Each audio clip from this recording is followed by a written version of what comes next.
Hola, ¿qué tal? Muy buenas noches, querido José Medina Mora, presidente de Coparmex. Antes y primero que nada, felicidades a ti y a la Coparmex por estos 93 años de hacerle bien a México. Muchas gracias, David, qué gusto saludarte. Y sí, recibo la felicitación, muy contentos de tener 93 años de trabajar por el bien común.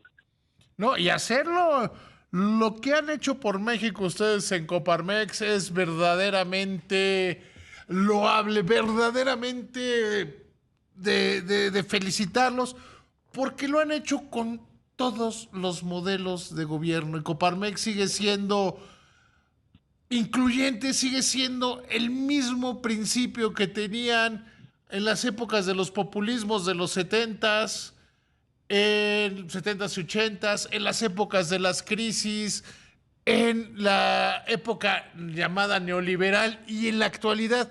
Esa consistencia yo creo que es un factor fundamental para su crecimiento. Muchísimas felicidades a ustedes. Sí, muchas gracias, David. Pues sí, tratamos de entender el momento histórico de México en cada periodo y de acuerdo con eso definir cuál es la estrategia para de alguna manera colaborar para lograr ese mejor México, señalar lo que vemos que no va en el sentido que requiere el país y hacer propuestas para lograr ese desarrollo. Oye, mi producción me va a odiar por lo que voy a hacer, pero me voy a comer el tiempo de la siguiente entrevista porque hay muchas cosas que quiero platicar contigo. ¿Te parece bien? Sí, encantado. A ver, primero, ¿qué opinión le merece a Coparmex el paquete económico que hoy pues comenzó a defender el secretario de Hacienda, que yo digo que gris es bueno? Sí, bueno, partimos, recordarás, David, que digamos, los parámetros económicos que utiliza la Secretaría de Hacienda, pues son poco alcanzables cuando se habla de que tendremos un crecimiento del 3%, cuando pues el crecimiento que se estima es de 1.4, 1.5, cuando se habla que la inflación va a bajar a un 3%, cuando Banco de México dice que cerrará el año próximo en 4.66, cuando se pone que va a haber producción de barriles de petróleo de 1.870, 1.870.000 barriles diarios, cuando hemos tenido este año un promedio de 1.625.000, parece que son son supuestos que no son reales, no son alcanzables, y de ahí pues tenemos simplemente un faltante de alrededor de 130.000 millones de pesos que habrá que recortar de otros rubros del presupuesto una vez que no se den estas variables económicas, David. Bueno, ¿y qué opinión te merece que diga, por ejemplo, la Secretaría de Hacienda? Bueno, somos optimistas considerando que somos el techo de la estimación. Porque además, hoy alguien me insistía mucho en la Secretaría de Hacienda. Bueno, es un rango de entre 3 y 1.9 y el puntual es 2.4. Y yo decía, sigue siendo más alto que el puntual de los analistas, que es 1.4, 1.5. Sí, consideramos que es mejor partir de una base real, un crecimiento 1.4, 1.5, que es en lo que coinciden los expertos, de tal manera que se tengan un pronóstico de los ingresos alcanzables y no se tenga que posteriormente hacer recortes a partidas que ya se asignaron, porque están partiendo de supuestos que pues son demasiado optimistas, que no están sustentados. Yo creo que nadie hace ese supuesto de decir me voy al techo y eso es lo que va a suceder. Pues siempre construyes escenarios. En este caso, pues esta diferencia tendrá consecuencias en que tendrán que escoger cuál es el rubro del presupuesto que se va a afectar. Ojalá que no sea, David, el presupuesto de educación, de salud o de seguridad, que son tres rubros fundamentales para el desarrollo del país y que pues típicamente cuando hace falta el dinero precisamente porque no se dan estas variables económicas, hay esos recortes en esos rubros que pues es lo que necesita el país. José, te voy a pedir que me esperes en la línea para irme a un corte y ahorita te sigo preguntando los demás temas. ¿Te parece bien? Sí, con gusto, David.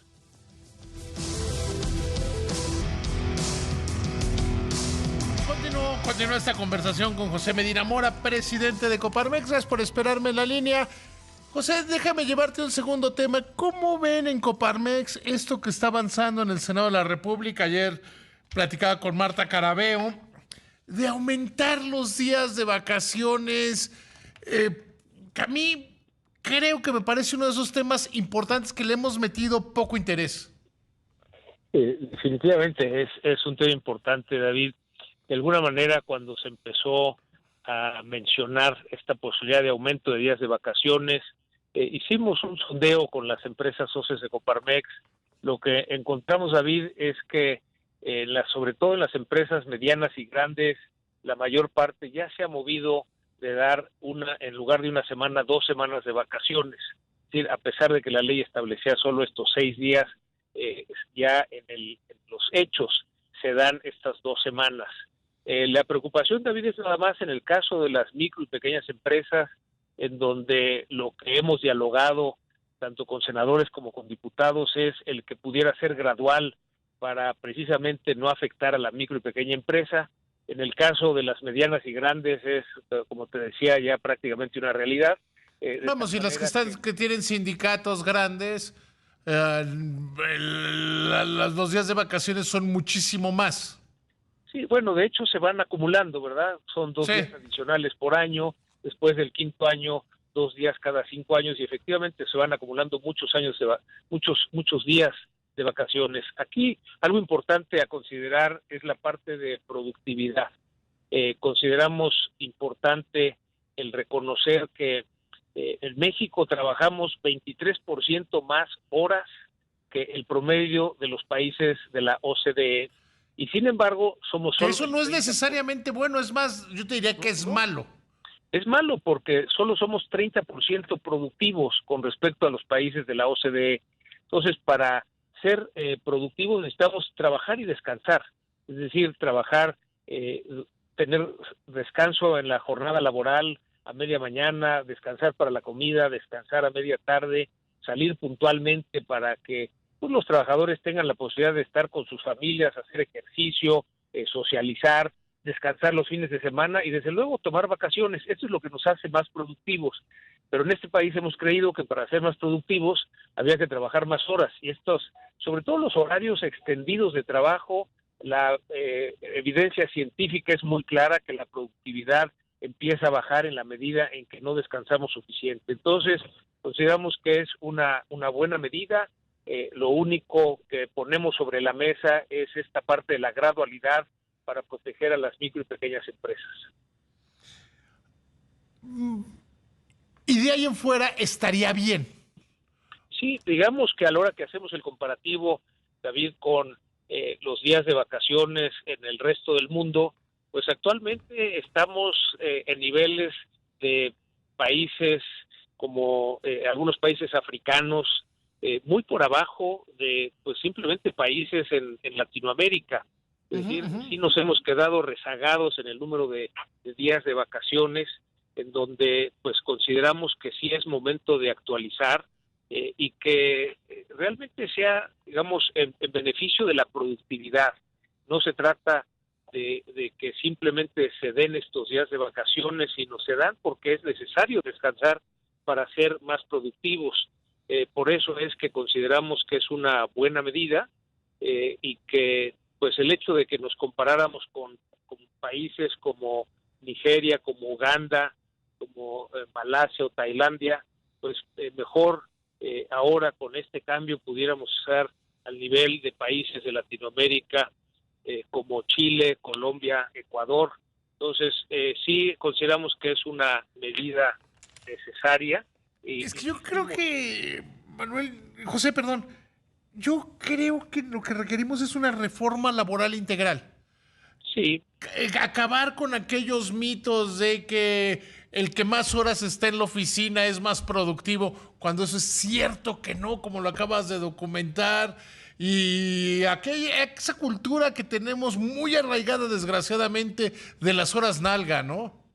Sí, creo que la cultura es lo que tenemos que cambiar, sobre todo en algunas empresas, en algunas organizaciones, y dependencias de gobierno se cree que la gente no se puede ir hasta que no se vaya el jefe, y eso lo tenemos que cambiar, tenemos que ser puntuales. Algunas empresas privadas que yo conozco también. También, sí, claro, claro.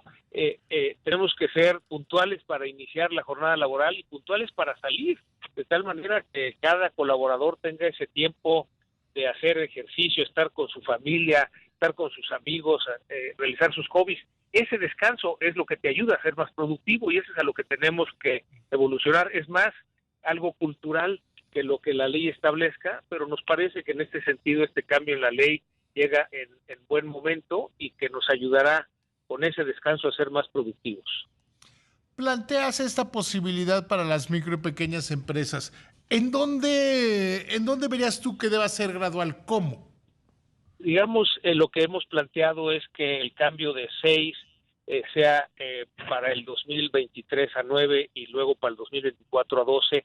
En el caso de las micro y pequeñas empresas, y sobre todo el que no se tenga que tomar todas las vacaciones juntas, porque esto en la micro y pequeña empresa implicaría tener que cerrar la empresa, y es por eso el que haya esa flexibilidad, que desde luego se requiere el descanso, pero también es importante el que exista esta flexibilidad. Pues José, te agradezco muchísimo que me hayas tomado la llamada. Con muchísimo gusto, David, qué gusto saludarte, de veras, y un saludo muy especial para ti y para toda tu audiencia. Y felicidades, festejen mucho porque ustedes han hecho mucho por México como Coparmex y lo que hace cada uno de sus afiliados, que hacen empresa, que hacen riqueza, que hacen prosperidad para todos. Te mando un abrazo, creo, José. Muchas gracias, te lo aprecio mucho.